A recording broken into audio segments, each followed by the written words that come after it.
اس وقت ملک کے اندر جو صورتحال مہنگائی کا طوفان آیا ہوا ہے اور نگران حکومت بیچاری ہاتھ کھڑے کر رہی ہے.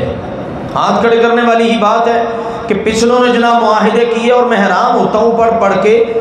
IMF کہہ رہا ہے اتنے جناب پر یونٹ بجلی کا یونٹ کی اتنی قیمت مقرر کر دو. حکمران یہ ہے، یہ IMF ہے.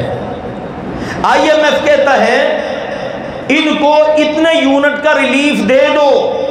انہوں نے کہا جناب 400 یونٹ کا دینا چاہو. کہتے نہیں صرف 200 کا دو. آگے چل کے اس کو بھی مہنگا کرنا ہے. یار غلامی کی بھی کوئی انتہا ہوتی ہے.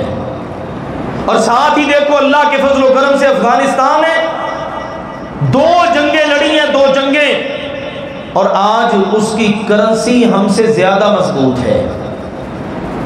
وہ خود اپنے ماشاءاللہ حکومت چلا رہے ہیں اور سارا سلسلہ، لیکن اللہ کے دشمنوں کو یہ چیزیں برداشت نہیں ہیں.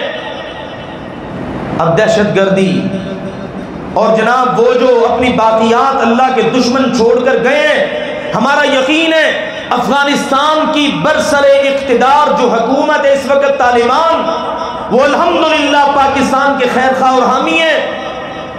یہ جو سرحد کے اوپر چھیڑ چھاڑ اور دہشت گردوں کی آمد و رفت اور دھماکے اور پاک فوج پر اٹیک، یہ وہ نہیں کر سکتے.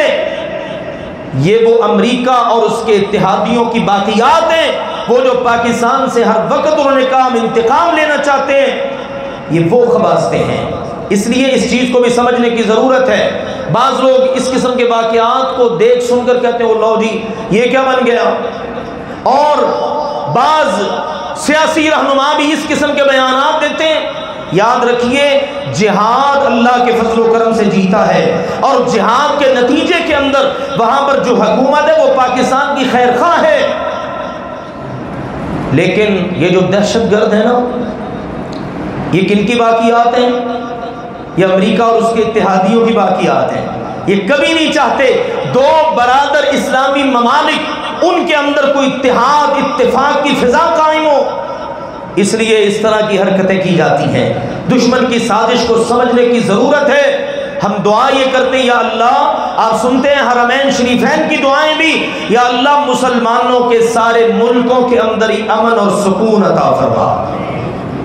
جتنے بھی یا اللہ مسلمانوں کے ممالک ہیں، اور ہم چونکہ اس خطے کے لوگ ہیں، ہمارا برادر اسلامی ملک ساتھ افغانستان ہے، ہم دعا گو ہیں یا اللہ ان دونوں ملکوں کے اندر پیار، محبت، اتفاق اور اتحاد قائم فرما.